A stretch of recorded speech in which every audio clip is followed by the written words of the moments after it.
Picture this. It's a cold Michigan morning in November 2007. A reliable employee who's never missed a day of work suddenly doesn't show up, doesn't call, doesn't text. In an era when cell phones are becoming essential lifelines, this person's phone has gone completely dark. When worried coworkers finally convince police to check on them, what they discover inside a locked home with no signs of forced entry will baffle investigators for nearly 2 decades. How do you solve a murder when the killer seems to have vanished like a ghost? When every door was locked from the inside? When there's no broken window, no jimmied lock, no sign that anyone uninvited ever stepped foot inside? This is the story of a cold case that stumped Michigan detectives for 17 years. A case where early 2000s technology just wasn't enough. A case that would finally crack wide open in 2023, leading to an arrest that absolutely shocked the community. Because sometimes the answer isn't finding new evidence. Sometimes it's looking at old evidence with new eyes. And sometimes justice doesn't forget. It just waits for technology to catch up. This is the story of how a locked door mystery became one of Michigan's most remarkable cold cases solved. Let me introduce you to Sarah Mitchell. 29 years old in 2007, living in suburban Detroit, working as an administrative coordinator for a mid-sized insurance firm. Now, you need to understand something about Sarah. Punctuality wasn't just a habit for her, it was practically a religion. Her coworkers would joke about it. You could set your watch by Sarah. Her supervisor, Linda Hartwell, would later tell investigators. 7:55 every single morning. She'd walk through that door with her coffee and her phone already out, checking messages. And that phone? Sarah was what you'd call an early adopter. Remember, this is 2007, smartphones aren't really a thing yet, but Sarah had one of those BlackBerry devices that was becoming popular with business professionals. She was constantly on it, texting friends, emailing coworkers, making plans for the weekend. Her best friend, Jennifer Costas, described Sarah as someone who was almost compulsively connected. If you sent Sarah a text, you'd get a response within minutes, Jennifer recalls. Sometimes seconds. She'd respond during meetings, during lunch, even first thing in the morning. It drove her crazy when her phone battery would die. Sarah's life was structured, predictable, comfortable. She'd moved to Michigan from Ohio 3 years earlier for the insurance job. She lived alone in a small 2-bedroom house in a quiet residential neighborhood in Warren, just north of Detroit. The kind of neighborhood where people knew their neighbors, where kids still played in the streets on summer evenings. She wasn't flashy, didn't go out to clubs or bars much. Her idea of a good weekend was dinner with friends, maybe a movie, and always Sunday brunch with her standing group of college friends who'd also relocated to the Detroit area. Coworkers described her as detail-oriented, maybe a little reserved with new people, but warm once you got to know her. She loved true crime podcasts, actually. The irony of that detail wouldn't be lost on investigators later. She'd listen to them during her lunch breaks, talk about them with anyone who'd listen. Sarah was fascinated by how these cases got solved. Her coworker David Chun remembers. She'd talk about forensic evidence, about how investigators pieced together timelines. She was really into the technical aspects of investigations. She would have been so interested in her own case, you know? In a horrible way. She would have wanted to know every detail of how they eventually caught the person who killed her. Her parents, Robert and Margaret Mitchell, who still lived in Columbus, Ohio, spoke to her every Sunday evening without fail. Like clockwork, Robert would say through tears during later interviews, 7 p.m. every Sunday. We'd talk about her week, make plans for her to visit. She was thinking about coming home for Thanksgiving. Sarah had a routine, you see. Routines that made what happened on November 13th, 2007, so immediately alarming to everyone who knew her. She wasn't someone who just didn't show up. She wasn't someone whose phone went unanswered. She wasn't someone who broke patterns without explanation. Which is exactly why, when she failed to appear at work that Tuesday morning, the alarm bells started ringing almost immediately. November 13th, 2007. 7:55 a.m. comes and goes. No Sarah walking through the office door. At first, Linda Hartwell, her supervisor, isn't too concerned. Maybe traffic. Maybe a flat tire. It happens. But 8 o'clock passes. Then 8:15. Linda tries calling Sarah's cell phone. It rings once, then goes straight to voicemail. That's odd. She tries again at 8:30. Same thing. One ring, then voicemail. Like the phone is being actively declined, or like the battery has died. By 9 a.m., Linda is starting to worry. She asks around the office. Has anyone heard from Sarah? Did she mention taking a sick day? Nothing. No emails. No messages. No advance warning. Jennifer Costas gets a call from Linda around 9:30. Have you talked to Sarah today? Linda asks. She didn't come in, and she's not answering her phone. Jennifer immediately tries calling. One ring. Voicemail. She tries texting. No response. Now Jennifer's getting anxious too, because this is completely unlike Sarah. I knew something was wrong, Jennifer would later tell investigators. Sarah's phone was always on. Always. And even if she was sick, she would have called in. She would have texted someone. The silence was deafening. By 10 a.m., both Linda and Jennifer are calling the Warren Police Department, requesting a welfare check. They explain that this is completely out of character. They emphasize how reliable Sarah is, how connected she always is, how her phone going dark is basically impossible. The dispatcher takes the information, notes the concern, but explains that it hasn't even been a full day yet. People have the right to not answer their phones. Maybe she's sleeping off the flu. Maybe her phone died. They'll send an officer by that afternoon if she doesn't turn up. But Jennifer isn't satisfied. She drives to Sarah's house herself around 11 a.m., taking an early lunch break. It's a 15-minute drive from her own office. When Jennifer pulls up to the small brick house on Prospect Avenue, everything looks normal. Sarah's car is in the driveway, a silver Honda Civic. The front door is closed. The curtains are drawn, but that's normal for this time of day. There's nothing outwardly alarming. Jennifer knocks on the front door. No answer. She knocks harder. Sarah, it's Jennifer. Are you okay? Nothing. She tries the doorknob. It's locked. She walks around to the back door, her heart starting to pound now. The back door is also locked. She peers through a gap in the curtains of the kitchen window. She can see inside just slightly. Nothing seems disturbed. No obvious signs of struggle. But Sarah's BlackBerry is sitting on the kitchen counter. Jennifer can see it from the window. And that's when real panic sets in, because Sarah would never, ever go anywhere without her phone. Jennifer calls 911 again, this time more insistent. Something is wrong. Her car is here. Her phone is inside. She's not answering. This isn't normal. Please, someone needs to check on her right now. This time, the urgency in Jennifer's voice gets through. Warren Police Dispatch sends a unit immediately. Officers Michael Torres and Patricia Keene arrive at 12:30 p.m. Jennifer meets them outside, breathless, explaining everything she knows. The officers take her information, then approach the house themselves. Officer Torres knocks loudly, identifies himself. Warren Police. We're here for a welfare check. No response. He tries the front door. Locked. Tries the back door. Also locked. All the windows on the first floor are locked from the inside. Officer Keene radios for approval to force entry. Given the circumstances, the concerned friend, the out-of-character absence, the locked doors, the decision is made to go in. They force the front door open at 12:47 p.m. What they find inside will haunt them for years. The house is quiet. Too quiet. There's no sign of forced entry anywhere. No broken windows. No damaged locks except the one they just forced. Everything looks neat, orderly, almost undisturbed. But there's a smell. Faint, but unmistakable to experienced officers. They clear the first floor quickly, calling out as they go. Kitchen clear. Living room clear. Bathroom clear. No sign of Sarah. Then they head upstairs. The bedroom door is closed. Officer Torres pushes it open slowly. And there she is. Sarah Mitchell is lying on her bedroom floor, partially covered by a blanket. She's been dead for hours. There's obvious trauma, signs of violence that make it immediately clear this is no natural death, no accident.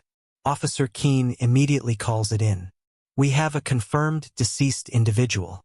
Suspicious circumstances. Need homicide detectives and forensics immediately. Within 30 minutes, the house becomes a crime scene. Yellow tape goes up. Detectives arrive. The medical examiner is called. Neighbors start gathering on the street, murmuring, confused. Because here's what makes this case so baffling from the very beginning. Every single door in that house was locked from the inside. Every window was latched. There was absolutely no sign of forced entry anywhere. The killer had somehow gotten in, committed murder, and then seemingly vanished, leaving behind a locked house, a dead woman, and a phone that had gone dark around 8 p.m. the previous evening. The locked door mystery had begun. Lead Detective Frank Gorman catches the case on November 13, 2007. A 23-year veteran of the Warren Police Department, he's seen his share of homicides, but this one immediately strikes him as unusual. The locked house was the first red flag. Gorman would later explain in interviews. It immediately told us this wasn't a random break-in. This wasn't an opportunistic crime. Someone who knew the victim had to be involved. The medical examiner's preliminary assessment indicates Sarah died sometime between 8 p.m. and midnight on November 12th. Time of death determination isn't an exact science, but based on body temperature, rigor mortis, and other factors, that window seems solid. The cause of death is determined to be blunt force trauma and asphyxiation. The attack was violent, personal. This wasn't a shooting from across a room. This was close, intimate, brutal. Detective Gorman and his team immediately begin constructing a timeline. They pull Sarah's phone records from her carrier, a process that in 2007 requires warrants and takes days, not hours. Remember, we're talking about early generation digital records here. The infrastructure for instant data access that we have in 2023 simply doesn't exist yet. While waiting for those records, detectives start interviewing everyone in Sarah's life. Her parents are devastated, bewildered. They confirm they spoke to Sarah on Sunday evening, November 11th, just as they did every week.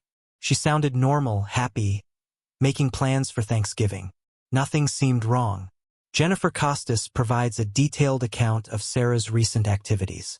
No concerning relationships, no money troubles, no threats. Sarah had mentioned feeling like someone might have been in her house a few weeks earlier. Some items seemed moved, but she chalked it up to her own forgetfulness. Wait, hold that detail in your mind. It's going to matter. Coworkers are interviewed. Everyone describes Sarah the same way. Reliable, friendly, predictable, no enemies. No office drama. No concerning interactions. The detective team creates a list of everyone who had keys to Sarah's house. This is crucial because of those locked doors. The list is short. Sarah herself. Her parents had a spare key but were in Ohio. Jennifer Costas had a key for emergencies. The landlord, Marcus Brennan, who owned the house and rented it to Sarah, had a master key. And one other person, Kyle Vaughn. Kyle was a 32-year-old maintenance worker who did handyman jobs around the neighborhood. Sarah had hired him several times over the past year to fix various things. A leaky faucet, a sticking window, some electrical work. He'd been to the house multiple times. Sarah had mentioned to Jennifer that Kyle was really helpful and knew the house well. And here's the detail that makes detectives very interested. Sarah had, at some point, given Kyle a key so he could let himself in to do work when she was at the office. It was a practical arrangement, nothing unusual in 2007. You hire someone to fix your sink, you give them a key so you don't have to take time off work to let them in. Sarah had mentioned it casually to Jennifer a few months earlier. Detective Gorman brings Kyle Vaughn in for questioning on November 15th. Kyle seems cooperative, maybe a little nervous, but that's normal when being questioned by police. He confirms he'd done work for Sarah. Yes, he had a key. No, he hadn't been to her house in several weeks.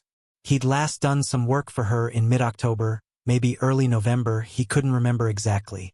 Where was he on the night of November 12th? At home, Kyle says. Watching TV, I think.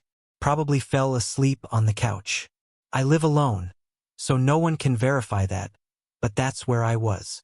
No alibi, but also no concrete reason to suspect him beyond having access. Detectives ask if they can search his vehicle, his home. Kyle consents. They find nothing obviously incriminating. No blood. No signs of violence. His clothes don't show any suspicious stains or damage.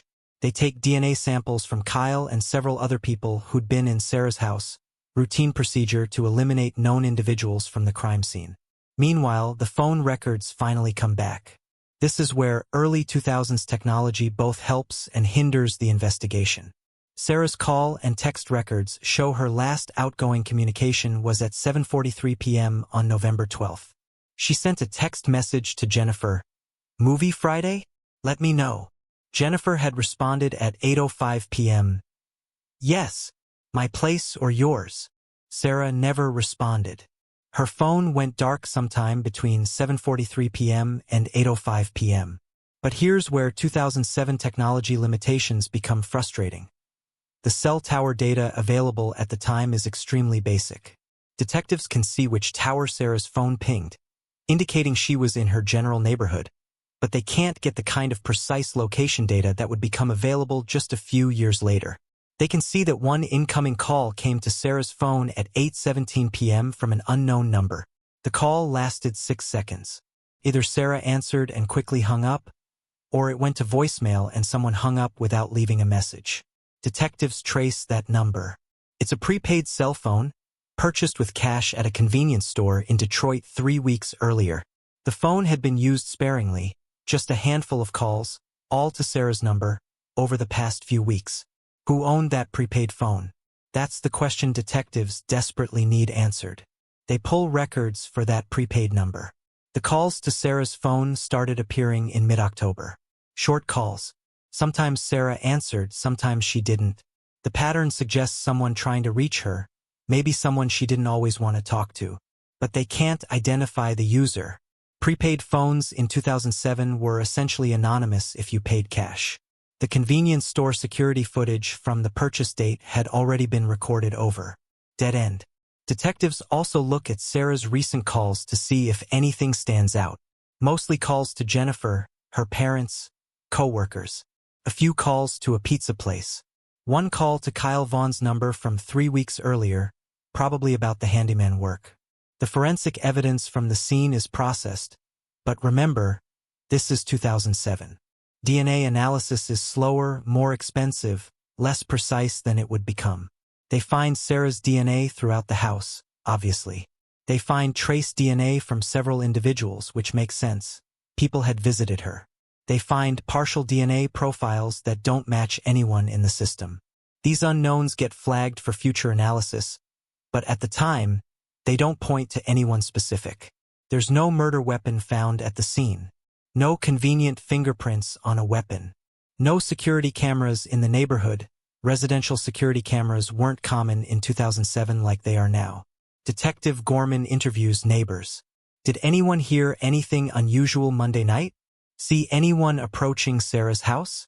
One neighbor, elderly Mrs. Patricia Walsh, who lived 3 doors down, mentions she saw a vehicle parked on the street Monday evening around dusk. She didn't think much of it at the time. Could have been dark blue, maybe black, she says. I didn't pay close attention. Cars park on this street all the time. Can she describe the make or model? No.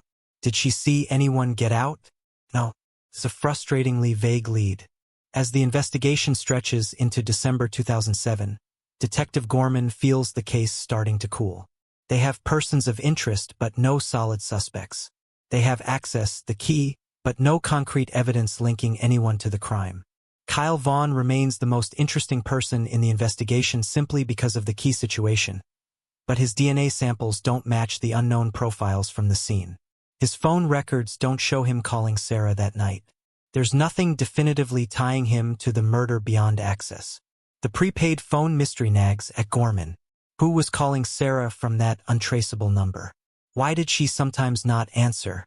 Was it related to her murder or just an unrelated annoyance? By early 2008, the active investigation is running out of leads. They've interviewed everyone they can think of. They've processed every piece of physical evidence. The DNA profiles are in the system, but there are no matches. The case isn't officially closed, but it's no longer active. It becomes one of dozens of unsolved homicides in the Detroit metro area. A file in a cabinet. A family without answers. The locked door mystery remains unsolved. Time moves forward, as it always does, even when justice stands still. 2008 turns into 2009. Sarah's case file sits in the Warren Police Department's Unsolved Homicide Cabinet. Detective Frank Gorman retires in 2010, frustrated that he never solved Sarah's murder. It's one of the cases that haunts him into retirement. Sarah's parents, Robert and Margaret, never stop pushing for answers. Every few months they call the police department. Any updates? Any new leads? The answer is always the same. We haven't forgotten about Sarah. If anything develops, we'll contact you immediately. Jennifer Costas visits Sarah's grave every year on November 13th. She brings flowers. She talks to her lost friend. "I'm still waiting," she says to the headstone. "Someone out there knows what happened to you. Someday, somehow, they'll be held accountable." Meanwhile, the world around Sarah's cold case is transforming at breathtaking speed. Cell phone technology evolves rapidly. By 2010, smartphones are everywhere. GPS tracking becomes standard. In 2012, law enforcement agencies start using sophisticated cell tower triangulation that can pinpoint locations within meters, not just general neighborhoods. DNA analysis technology leaps forward. What took weeks in 2007 can be done in days by 2015. Genealogical DNA databases start emerging, allowing investigators to identify suspects through family connections. Familial DNA searching becomes a powerful tool in cold cases. Digital forensics becomes an entire specialized field. In 2007, pulling phone records required warrants and patience. By 2018, digital forensic experts can extract data from devices in ways that would have seemed like science fiction a decade earlier. But Sarah's case remains stuck in 2007. The evidence collected back then used the technology available at the time. The phone records were printed out.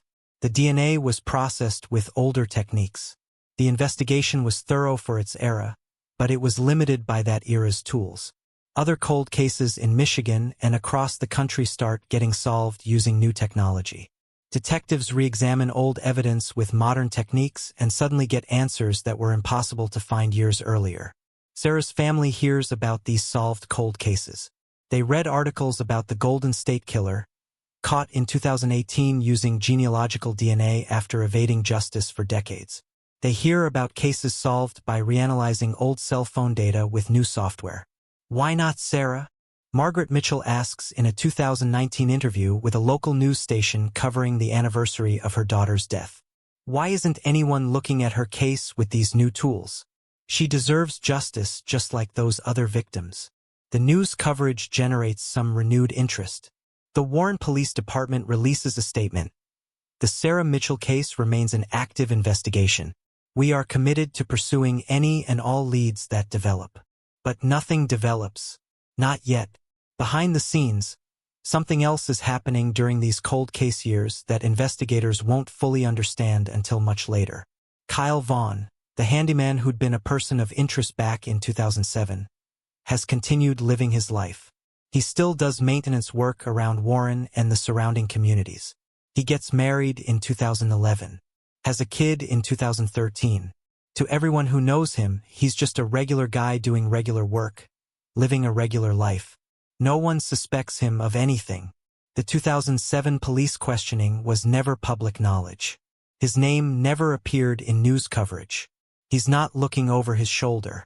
He's not lying awake at night worrying about getting caught. If he is the person responsible for Sarah's death, and at this point in the story that's still an if, he believes he's gotten away with it. The case has gone cold. Years have passed. Technology has moved on, but the investigation hasn't. Or so it seems. In 2020, the Warren Police Department gets a new cold case detective, Amanda Brennan. No relation to Marcus Brennan, Sarah's old landlord. Just a coincidence of surnames. Detective Brennan is 38 years old, with 15 years of investigative experience. She specifically requested assignment to the cold case unit because she's fascinated by how modern technology can unlock old mysteries. She starts reviewing the department's unsolved homicides, prioritizing cases where she thinks new technology might help. There are dozens of cases. She needs to choose carefully which ones to pursue. In early 2022, she pulls Sarah Mitchell's file. She reads through everything: the initial investigation, the witness interviews, the phone records from 2007, the DNA analysis, the frustrating lack of resolution. And Detective Brennan starts thinking, what if we looked at this evidence with 2022 eyes? The technology from 2007 was limited. The cell tower data was basic. The DNA analysis was slower and less precise. But what if they repulled all those records and reprocessed all that evidence using tools that didn't exist 15 years ago? This case has been waiting, Brennan would later say in interviews, waiting for technology to catch up, waiting for someone to take a fresh look. I thought maybe the evidence was always there. Maybe we just needed better tools to see it. She writes a proposal to her captain.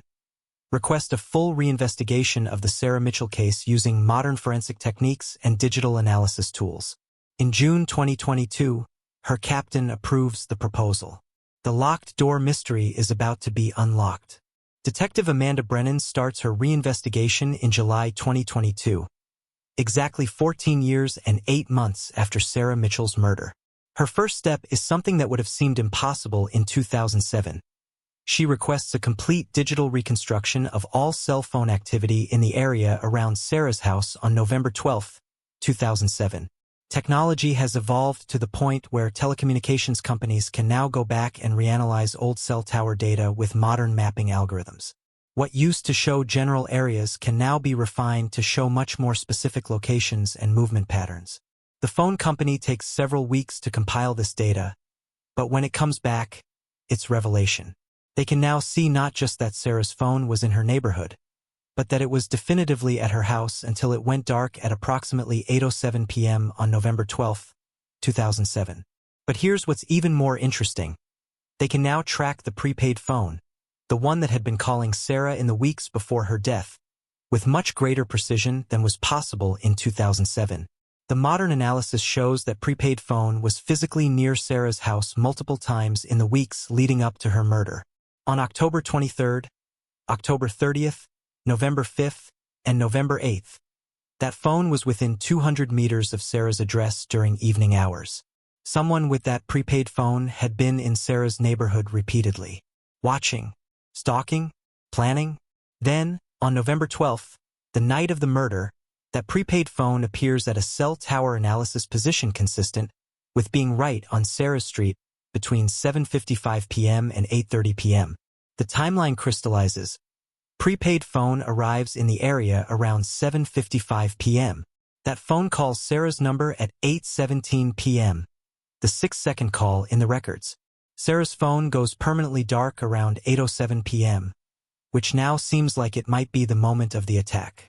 The prepaid phone leaves the area around 8:30 p.m. This is huge. This is the kind of specific minute-by-minute reconstruction that was impossible in 2007 but is routine in 2022. Detective Brennan now knows with confidence. The person with that prepaid phone was there when Sarah was murdered. That person is either the killer or a witness. Now the question becomes, who owned that prepaid phone? In 2007, this was an impossible question to answer. The phone was purchased with cash. No name attached. No way to trace it. But Detective Brennan has an idea. She pulls all the call records for that prepaid number, not just the calls to Sarah, but every single call that phone ever made or received in its brief existence. The phone was activated on October 15, 2007. It was last used on November 13, 2007, the day after Sarah's murder. Then it went dark forever, probably discarded or destroyed. During those 4 weeks, it made or received 23 calls total. Most of them were to Sarah's number, but there were 3 calls to other numbers. 2 calls to a pizza place, probably food delivery orders, and 1 call to a number that, when Detective Brennan traces it, turns out to belong to a home improvement supply store in Warren. Why would someone call a home improvement store from an anonymous prepaid phone? Brennan pulls the store's records from 2007, which thankfully still exist in archived form. On October 28, 2007, someone called that store asking about the availability of specific tools. The store employee who took the call didn't note down the caller's name, but they noted the callback number, that prepaid phone. It's a thin lead, but it's something. Brennan also decides to re-examine the physical evidence from Sarah's house using modern DNA analysis techniques. Back in 2007, investigators had collected DNA samples from the crime scene. Some matched Sarah. Some matched known visitors. And there were several partial unknown profiles. DNA traces too small or degraded to generate full profiles with 2007 technology. Brennan sends all of that original evidence to a modern forensic lab specializing in cold case DNA analysis. The lab uses advanced techniques that can extract usable DNA profiles from samples that would have been considered too degraded or too small 15 years earlier. And they get hits. 2 of the unknown partial profiles from 2007 can now be fully analyzed. One of them turns out to be from a delivery person who had dropped off a package at Sarah's house the week before the murder. Irrelevant. But the other unknown profile is more interesting. It's found in 2 locations. On the doorframe of Sarah's back door and on a drinking glass in Sarah's kitchen. This DNA belongs to someone who was in Sarah's house, who touched her back door, who used a glass in her kitchen. Someone who was familiar enough to help themselves to a drink. The lab runs this full DNA profile through CODIS, the National DNA Database. No match. Whoever this DNA belongs to has never been arrested for a crime that required DNA collection. But in 2022, there's another option that didn't exist in 2007, genealogical DNA databases. With proper warrants and legal authorization, Detective Brennan submits the unknown DNA profile to a genealogical research company that works with law enforcement on cold cases. The process takes months. Genetic genealogists build family trees, looking for relatives who might share DNA with the unknown profile. This painstaking work, but it's the same technique that caught the Golden State Killer. While waiting for those genealogy results, Brennan continues digging into the original investigation files. She re-interviews people when possible. Jennifer Costas, still living in Michigan, meets with Brennan in November 2022. "I've never stopped thinking about Sarah," Jennifer tells the detective. 15 years, and I still expect her to text me sometimes. Brennan asks Jennifer to go through everything she can remember about Sarah's life in the months before the murder. Did Sarah ever mention feeling watched? Uncomfortable? Jennifer mentions something she told the original investigators, but which might not have seemed significant at the time. Sarah said a few times that she felt like someone had been in her house, like things were moved. She mentioned it maybe 3 or 4 times in October. She thought maybe her landlord had come by to check on something. Brennan makes a note. Sarah's landlord in 2007 was Marcus Brennan. Again, no relation to Detective Brennan. Marcus had been interviewed back then and cleared. But did he give access to anyone else? Did he have maintenance workers? Wait, maintenance workers. Kyle Vaughn was a maintenance worker. He had a key to Sarah's house.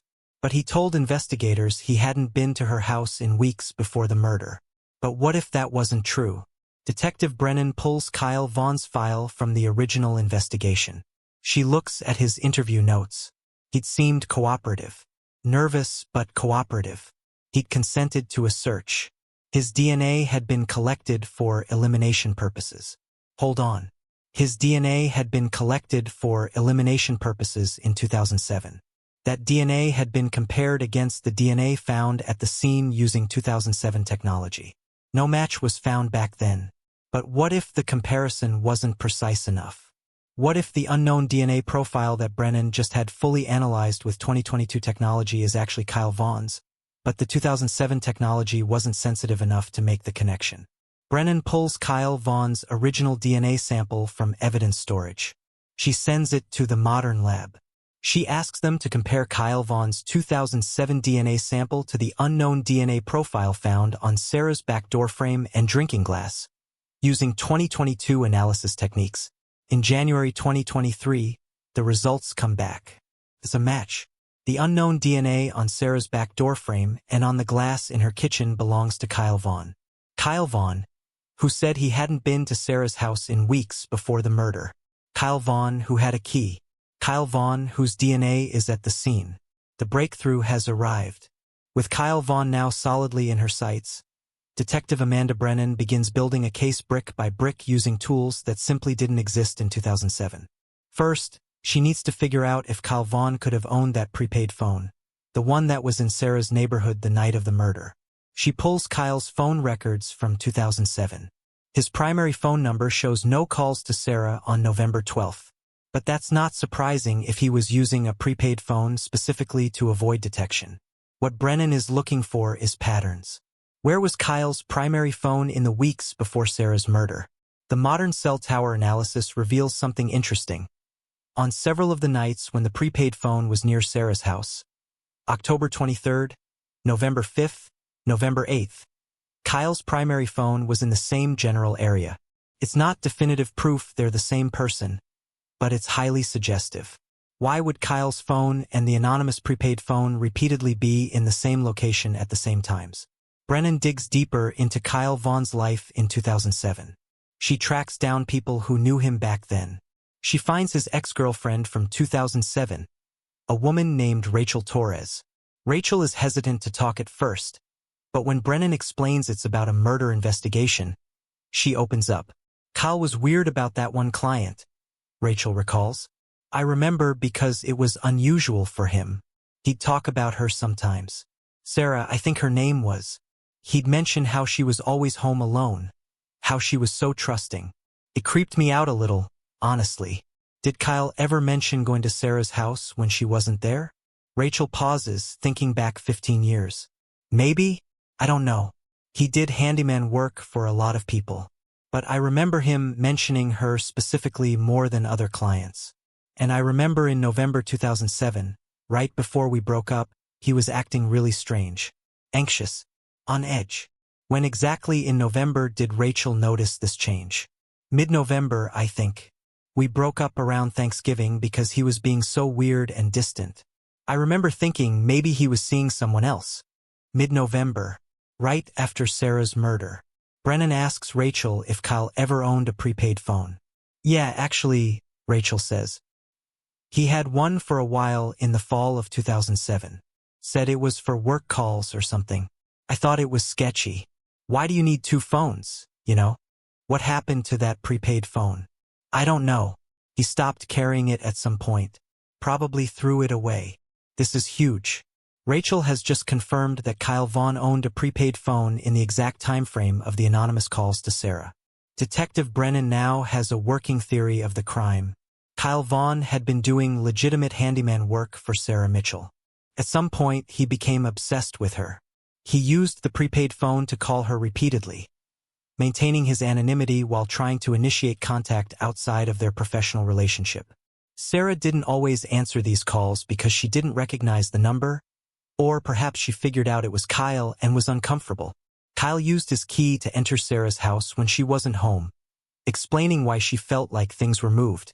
He was coming and going, maybe going through her belongings, learning about her life, feeding his obsession. On November 12, 2007, Kyle went to Sarah's house in the evening. He used his key to enter, explaining the lack of forced entry. He was there when Sarah was home. Something happened. Maybe he confronted her. Maybe she rejected him. Maybe she threatened to take away his key and report him. The situation escalated into violence. Kyle attacked Sarah in her bedroom. He killed her. Then he locked the house from the inside, left through the back door and pulled it shut behind him, a door that auto-locked when closed. He disposed of the prepaid phone the next day, thinking he'd covered his tracks. And for 15 years, he was right. The 2007 technology couldn't connect the dots. But 2023 technology can. Brennan continues building her case. She needs more than theory. She needs evidence that will convince a prosecutor and eventually a jury. She maps out Kyle Vaughn's movements on November 12, 2007, using the cell tower data. His primary phone shows him in the Warren area all evening. The prepaid phone places him at Sarah's house between 7:55 p.m. and 8:30 p.m. She documents the DNA evidence. Kyle's DNA on Sarah's back door frame and on a drinking glass, proving he was in her house despite claiming he hadn't been there in weeks. She collects statements from Rachel Torres about Kyle's obsessive mentions of Sarah and his possession of a prepaid phone during the relevant time period. She reviews the home improvement store call from the prepaid phone. What tools was someone asking about? The store's archived notes indicate the caller was asking about availability of work gloves and cleaning supplies. Why would a handyman call from an anonymous phone to ask about supplies? Unless he was planning something and didn't want the call traced back to him. The genealogical DNA results come back in February 2023. They confirm that the unknown DNA from the scene is indeed from someone in Kyle Vaughn's extended family tree. Another verification that the DNA is his. Every piece of evidence is circumstantial on its own, but together they create a comprehensive picture. Kyle Vaughn had access via the key. Kyle Vaughn had obsession via Rachel's testimony. Kyle Vaughn had opportunity via the cell phone data. Kyle Vaughn had presence at the scene via his DNA. Kyle Vaughn had the prepaid phone via Rachel's testimony and the pattern matching. Detective Brennan presents her case to the prosecutor's office in March 2023. The prosecutor, David Chun, yes, the same David Chun who worked with Sarah at the insurance company all those years ago and later went to law school, reviews everything carefully. This is solid, Chun says. The technology has finally caught up to this case. I think we can get an arrest warrant. On April 5, 2023, a judge reviews the evidence and issues an arrest warrant for Kyle Vaughn on charges of first-degree murder and felony murder in the death of Sarah Mitchell. The question now is, where is Kyle Vaughn? He's still in Michigan. Still living in Warren, actually, just a few miles from where Sarah's house used to be. Still doing maintenance work. Still living what appears to be a completely normal life. He has no idea that modern technology has finally connected the dots his 2007 crime left scattered. He has no idea that Detective Brennan has spent months rebuilding the case against him. He has no idea that 15 years of apparent safety are about to come crashing down.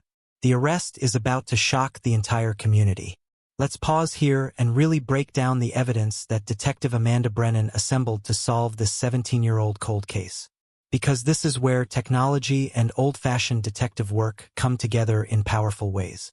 Evidence Category 1, the DNA. Kyle Vaughn's DNA was collected back in 2007 during the initial investigation. At the time, it was compared to the evidence from Sarah's house using the technology available then. The comparison came back negative, no match. But here's what happened. In 2007, the DNA found on the back door frame and drinking glass was only a partial profile. The sample was small. The technology couldn't extract a complete genetic fingerprint. When that same evidence was reanalyzed in 2023 using advanced DNA extraction and amplification techniques, forensic scientists could now build a complete profile from that partial sample. And when that complete profile was compared to Kyle Vaughn's 2007 DNA sample, also reanalyzed with modern techniques, it was an exact match. The science had been there all along. The evidence had been sitting in storage for 15 years. It just needed better eyes to see it clearly. This DNA evidence is particularly damning because of where it was found. The back door frame suggests Kyle touched it on his way out. The drinking glass in the kitchen suggests he'd made himself comfortable in Sarah's house. Helped himself to a drink. Remember, Kyle had told investigators in 2007 that he hadn't been to Sarah's house in weeks. But his DNA proves he was there much more recently than that. Proves he lied. Evidence Category 2. The cell phone data. The prepaid phone records from 2007 were always suspicious. Someone was calling Sarah repeatedly from an untraceable number in the weeks before her death. That phone was in Sarah's neighborhood the night she was murdered. But in 2007, investigators couldn't pinpoint exactly where that phone was. The cell tower technology only gave them a general area. When that same cell tower data was reprocessed in 2022 using modern geolocation algorithms and mapping software, the picture became much clearer. The 2022 analysis could show not just that the prepaid phone was in Sarah's neighborhood, but that it was within 50 meters of her house at multiple times in late October and early November 2007. On the night of the murder, the modern analysis places that prepaid phone right on Sarah's street between 7:55 p.m. and 8:30 p.m., a timeline that exactly matches the estimated time of Sarah's death. Furthermore, The modern analysis of Kyle Vaughn's primary phone number shows his phone in the same general vicinity on multiple occasions when the prepaid phone was near Sarah's house. 2 phones repeatedly in the same locations at the same times. The statistical probability that this is coincidence is essentially 0. Evidence Category 3. The witness testimony. Rachel Torres, Kyle's ex-girlfriend from 2007, provided crucial corroboration in 2023. She confirmed Kyle owned a prepaid phone in fall 2007, something he'd never disclosed to investigators. She confirmed Kyle talked about Sarah specifically and frequently, more than his other clients. She confirmed Kyle's behavior changed dramatically in mid-November 2007, right after Sarah's murder. He became anxious, distant, paranoid. She confirmed their relationship ended shortly after because of his strange behavior. Rachel had no reason to lie.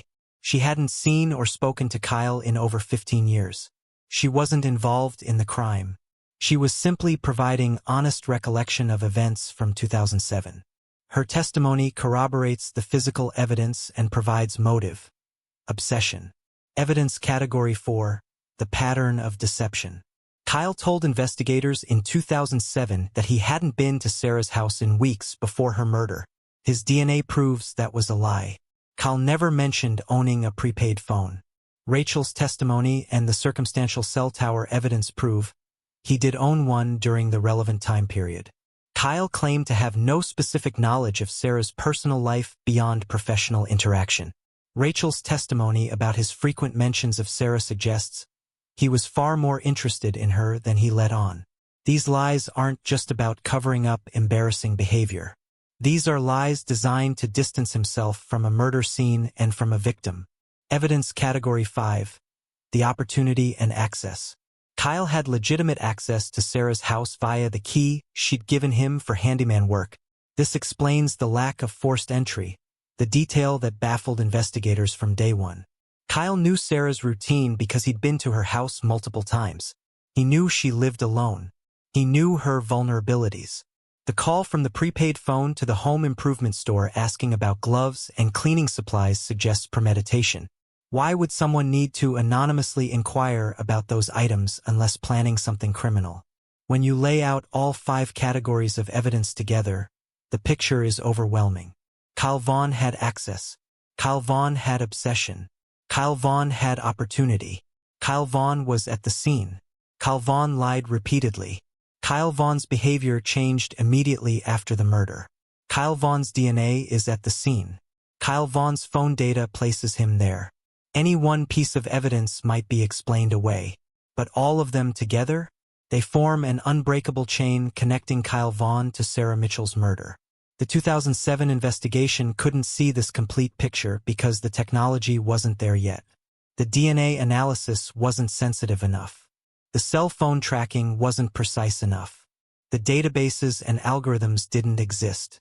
But by 2023, all those tools were available. And Detective Brennan used every single one of them. The evidence was always there, waiting to be properly seen. And after 17 years, it finally was. Now it was time to bring Kyle Vaughn to justice.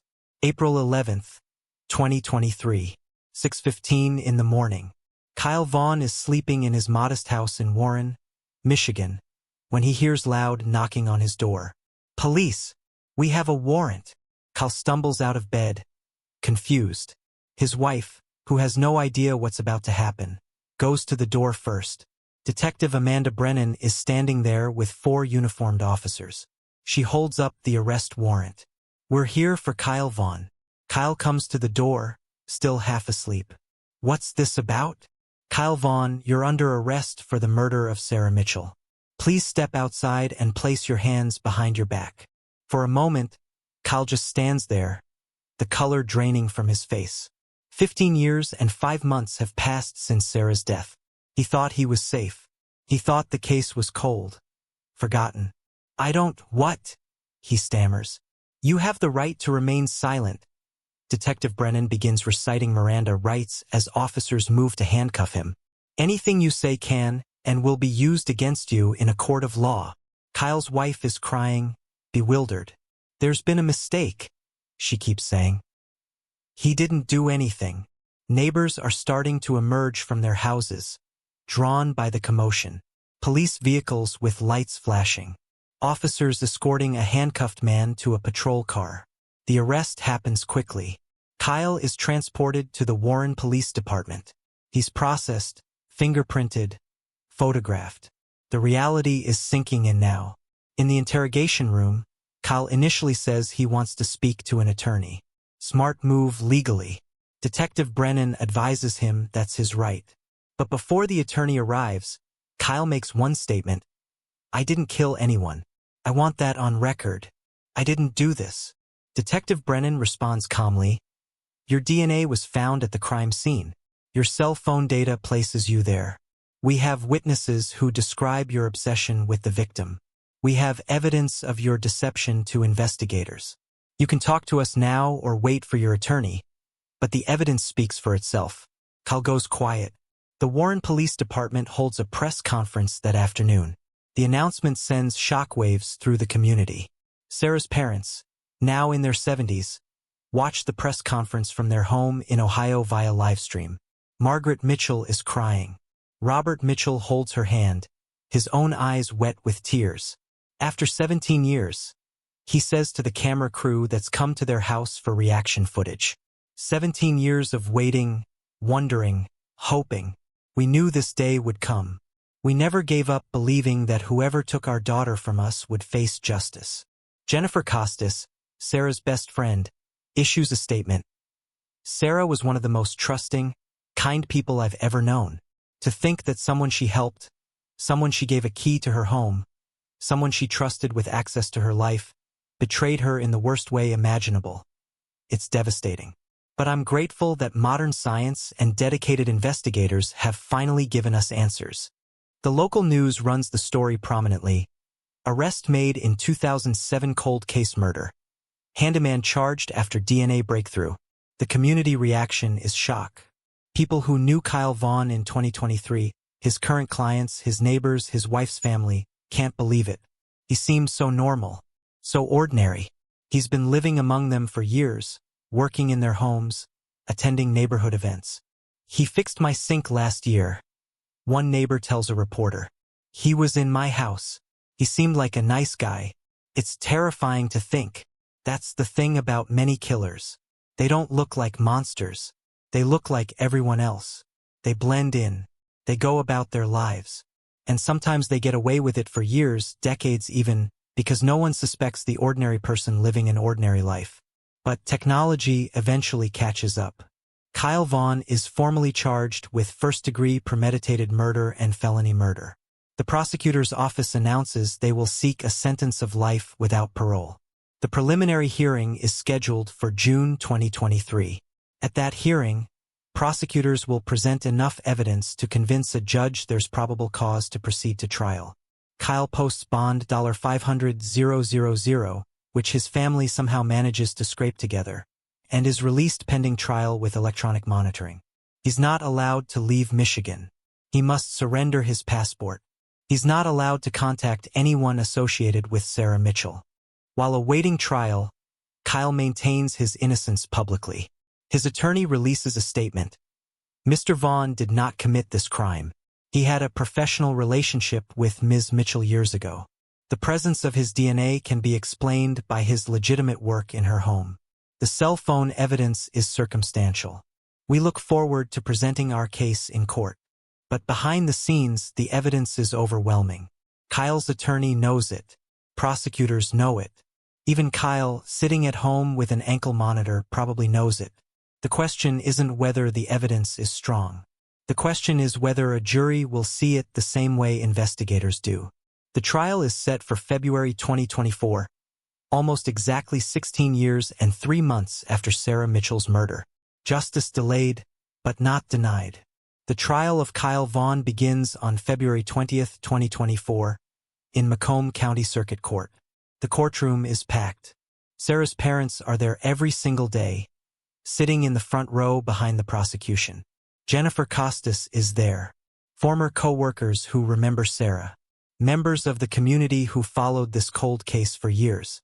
Kyle Vaughn sits at the defense table in a suit, clean-shaven, looking nothing like a killer. That's intentional, of course. The defense wants the jury to see an ordinary man, a working man, someone who couldn't possibly have committed such a brutal crime.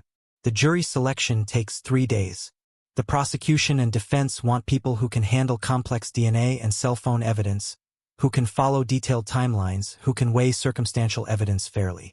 Finally, 12 jurors and 2 alternates are seated. Opening statements begin on February 23rd. Prosecutor David Chun, yes, the same man who worked with Sarah years ago, stands before the jury. He's measured, clear, emotional without being theatrical. In November 2007, Sarah Mitchell was a 29-year-old woman living her life, working hard, staying connected to friends and family. She was trusting, perhaps too trusting. She gave the defendant, Kyle Vaughn, a key to her home so he could perform handyman work. She trusted him to enter her space, to fix things, to be professional. But the defendant betrayed that trust in the worst way imaginable. He became obsessed with Sarah. He stalked her. He called her repeatedly from an untraceable prepaid phone. He entered her home when she wasn't there, going through her belongings, feeding his obsession. And on November 12, 2007, that obsession turned deadly. Over the next few weeks, we will show you through DNA evidence, cell phone records, witness testimony, and scientific analysis that Kyle Vaughn murdered Sarah Mitchell in her own home, locked the door behind him, and tried to get away with it. For 17 years, he almost did. But technology caught up. Truth caught up. And now justice will catch up. The defense attorney, Margaret Walsh, a veteran criminal defense lawyer, presents a different narrative in her opening statement. Kyle Vaughn is not a murderer. He's a handyman who did legitimate work for Sarah Mitchell in 2007. Yes, his DNA was in her house. Of course he worked there. Yes, his phone was in the area. He lived and worked in that neighborhood. The prosecution wants you to believe that these circumstantial pieces of evidence add up to murder. But they don't. They add up to a man who happened to know the victim professionally and who had the misfortune of being questioned in 2007 and now being charged in 2024 because investigators are desperate to close an old case. There's no direct evidence linking Kyle to this crime. No murder weapon with his fingerprints. No witnesses who saw him commit violence. No confession. Just a theory built on old DNA and cell phone records that can be interpreted multiple ways. The state must prove guilt beyond a reasonable doubt. And when you hear all the evidence, you'll see that reasonable doubt exists. Kyle Vaughn is not guilty.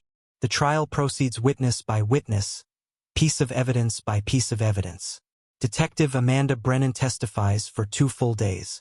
She walks the jury through her 2022 to 2023 reinvestigation. She explains how modern technology allowed her to see things that 2007 technology couldn't. She's compelling, detailed, unshakable under cross-examination.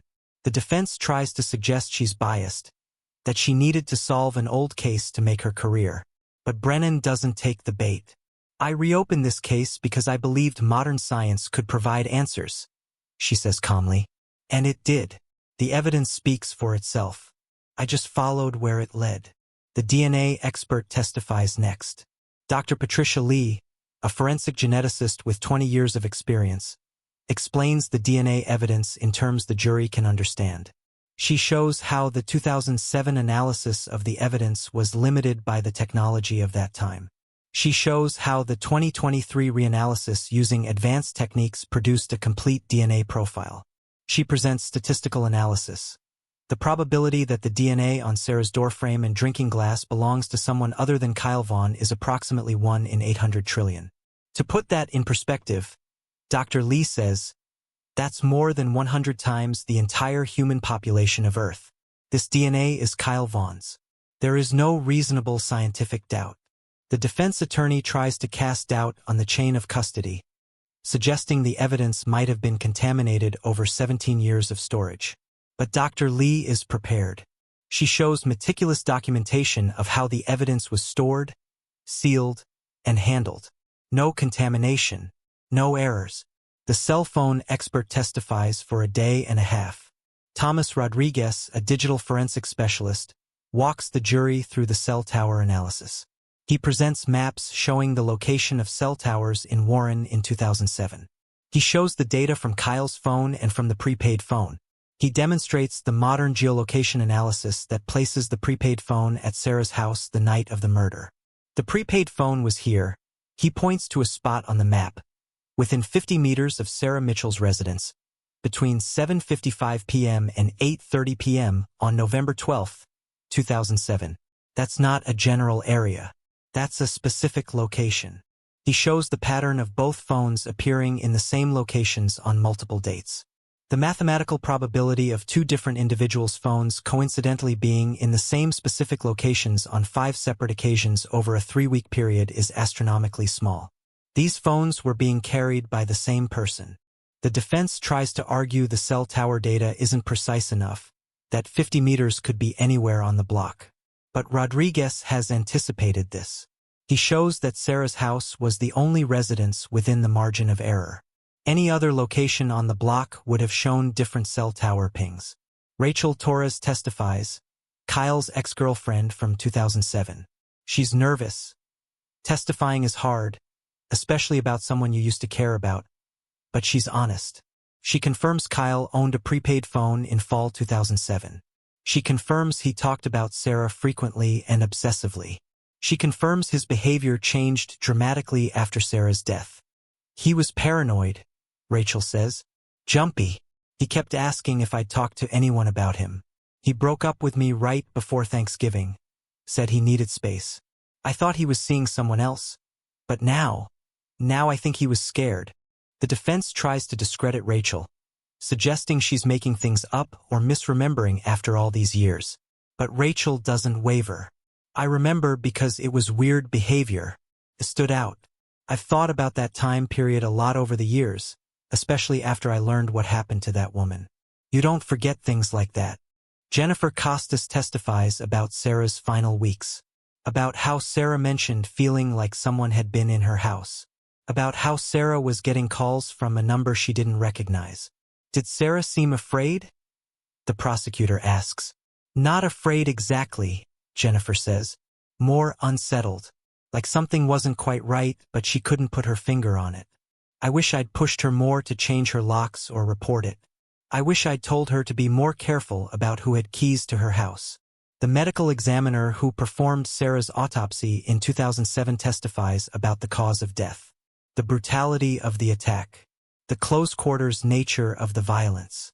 This was personal, the medical examiner states. This wasn't a stranger killing. This was rage. Forensic psychologist Dr. Marcus Chun testifies about patterns of obsessive behavior and how they can escalate to violence. He doesn't diagnose Kyle specifically. He's never examined him. But he describes patterns that match the evidence in this case. Stalking via phone calls, entering the victim's home without permission, obsessive focus on one individual, explosive violence when confronted or rejected. The prosecution rests after 9 days of testimony.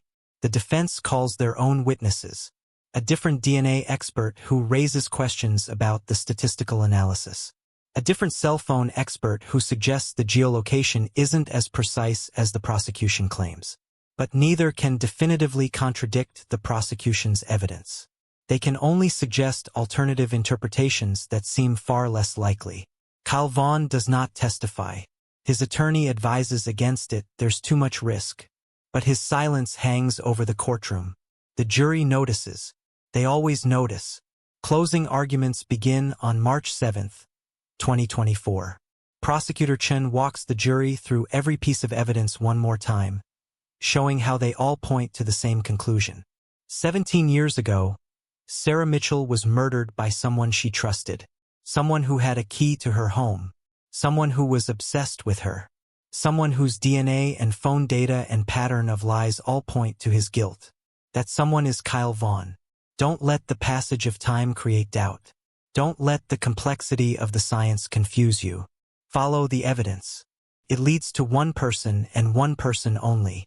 Find Kyle Vaughn guilty of murdering Sarah Mitchell. Defense attorney Walsh makes one last attempt to create reasonable doubt. The prosecution has built a circumstantial case on old evidence reinterpreted with new technology. But interpretation isn't certainty. The presence of DNA doesn't prove murder. The presence of a phone doesn't prove murder. The testimony of an ex-girlfriend from 17 years ago doesn't prove murder. You must be convinced beyond a reasonable doubt. And the doubt exists in every gap in this evidence. Kyle Vaughn deserves acquittal. The jury deliberates for 4 days. For agonizing days of waiting. March 11th, 2024. The jury has reached a verdict. The courtroom fills quickly. Word spreads fast when a verdict is coming in a high-profile case. Sarah's parents are there, holding hands so tightly their knuckles are white. Jennifer Costas is there, barely breathing. Detective Amanda Brennan sits in the back, maintaining professional composure but feeling the weight of 17 years pressing down. Kyle Vaughn stands at the defense table as the jury files in. His face is pale. His hands are shaking slightly. The judge addresses the jury foreperson. Has the jury reached a verdict? We have, Your Honor. On the count of first-degree premeditated murder, how do you find? The foreperson looks at the paper in her hand, then directly at Kyle Vaughn. We find the defendant, Kyle Vaughn, guilty. The courtroom erupts. Sarah's mother gasps and begins sobbing. Her father wraps his arms around her. Jennifer Costas lets out a sound that's half sob, half relief. Kyle Vaughn's face crumbles. His attorney puts a hand on his shoulder. The judge calls for order, pounding the gavel. On the count of felony murder, how do you find? Guilty, Your Honor. Kyle is led away in handcuffs. He'll be held without bond now until sentencing.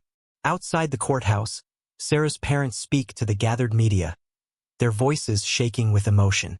17 years, Robert Mitchell says. 17 years of waiting for this moment. We never gave up hope that Sarah would get justice. We want to thank Detective Brennan, the prosecutors, the forensic experts, everyone who worked to solve our daughter's case. Margaret Mitchell adds, tears streaming down her face. Sarah was a bright light taken from this world far too soon. But today, her killer has been held accountable. Today, we can finally begin to find peace. Detective Brennan gives a statement. This verdict demonstrates that cold cases are never truly cold. Advances in technology, combined with dedicated investigative work, can bring justice even decades later. Every unsolved case represents a family waiting for answers. This verdict gives hope to all of them. Prosecutor David Chun, speaking to reporters, emphasizes the role of modern forensics. This case shows why we must preserve evidence carefully and why we must continue developing better forensic techniques.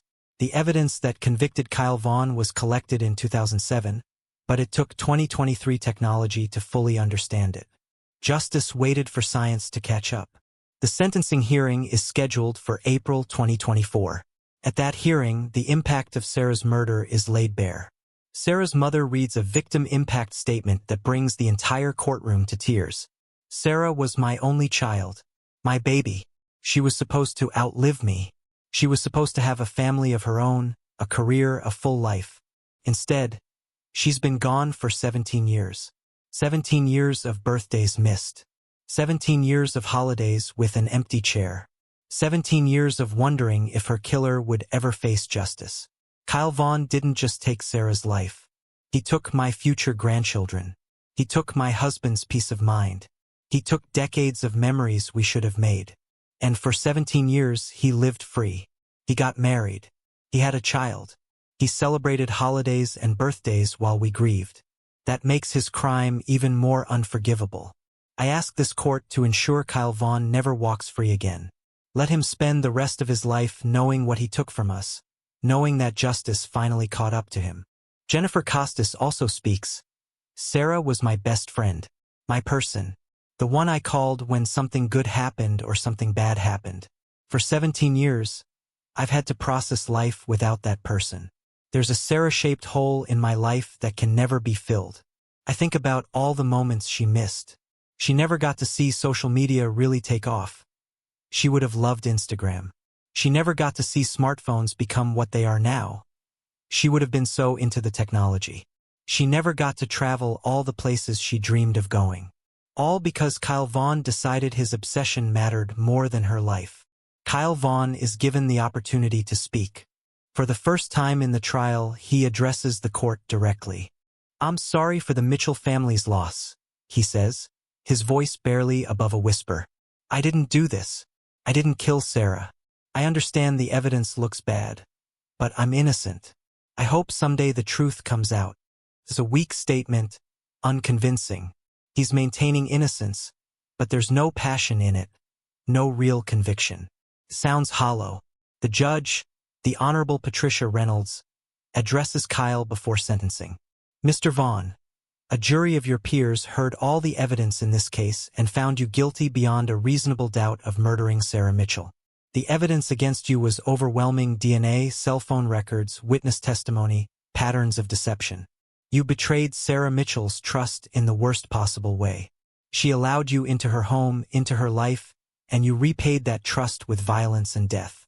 For 17 years, you lived free while her family suffered. That time cannot be returned to them, but I can ensure you never harm anyone else. On the count of first-degree premeditated murder, I sentence you to life in prison without the possibility of parole." Kyle shows no reaction. He's already checked out mentally, probably still in denial about how his life has imploded. He's led away to begin serving his sentence. At 50 years old, he'll spend the rest of his life in Michigan's prison system. He'll never be free again. Sarah's family finally has the closure they've sought for 17 years. The conviction of Kyle Vaughn in 2024 for a murder committed in 2007 sent ripples far beyond Sarah Mitchell's family and the Warren, Michigan community. It became a case study in how cold cases can be solved using modern technology applied to old evidence. The Warren Police Department's cold case unit saw a surge in tips and inquiries after the verdict. Families of other unsolved murder victims reached out, asking, "Can you look at our case with new technology? Can you reanalyze old evidence?" Detective Amanda Brennan, who led the reinvestigation, became a sought-after speaker at law enforcement conferences. She presents on solving cold cases in the digital age, walking other detectives through the techniques she used. The key is understanding that technology keeps advancing. Brennan tells audiences, evidence that seemed like a dead end in 2007 might be the key to solving a case in 2024. We can't give up on old cases just because the first investigation didn't produce results. The Michigan State Police announced in late 2024 that they were launching a statewide cold case initiative, specifically focusing on cases from the early 2000s where digital evidence might be reanalyzable with modern techniques. The Sarah Mitchell case proves that these older cases are solvable, a state police spokesperson said. "We're committing resources to reviewing cold cases from the pre-smartphone era where early cell phone data and early DNA analysis might benefit from re-examination." Forensic science journals published papers on the Mitchell case, analyzing the techniques used and the legal framework for using new technology on old evidence. Law schools incorporated the case into criminal procedure classes, discussing the constitutional questions around reanalyzing evidence decades later and whether it constitutes new searches requiring new warrants. The genealogical DNA techniques used in the investigation, similar to those that solved the Golden State Killer case, continued to advance. By 2024, dozens of cold cases across the country had been solved using genetic genealogy combined with traditional forensic work. Sarah's family established the Sarah Mitchell Memorial Fund, which provides grants to law enforcement agencies for cold case investigations. The fund specifically supports technological upgrades, new forensic software, training for investigators on digital forensics, and DNA reanalysis. Sarah was fascinated by how cases got solved. Her father Robert said at the fund's launch, "She loved technology. It's fitting that technology ultimately brought her justice. And now we want to help bring justice to other families waiting for answers." Jennifer Costas, Sarah's best friend, wrote a memoir about their friendship and the long journey to justice. Locked Doors, A Best Friend's Journey Through Loss and Justice, was published in 2025. In the book, Jennifer reflects on the 17 years between Sarah's death and Kyle Vaughn's conviction.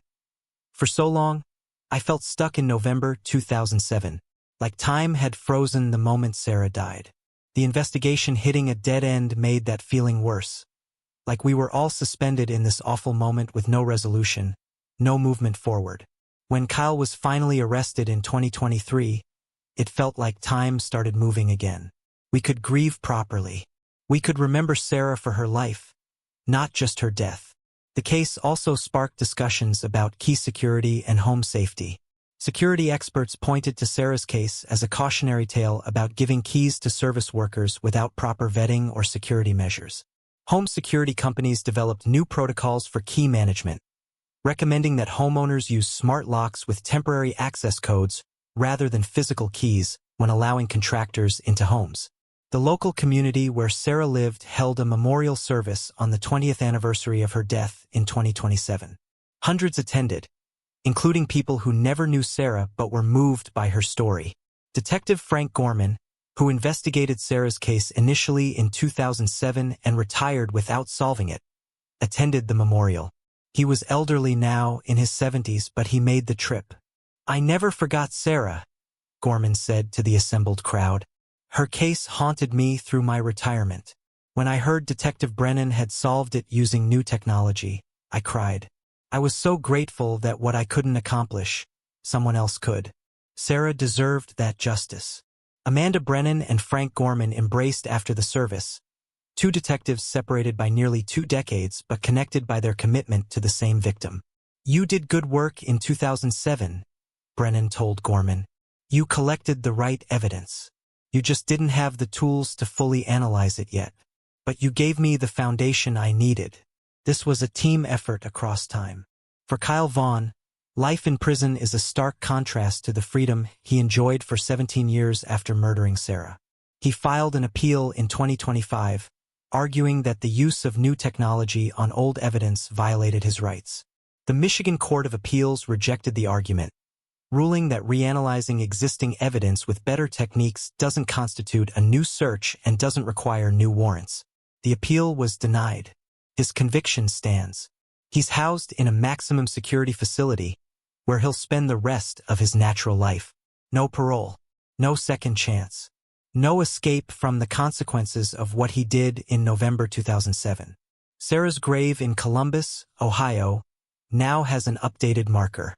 Next to her dates of birth and death, there's a new line added in 2024, "Justice served."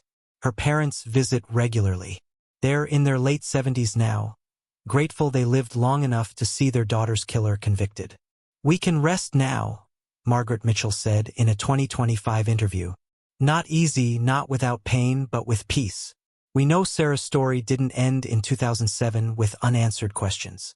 It ended in 2024 with justice." The broader impact of Sarah's case continues to unfold.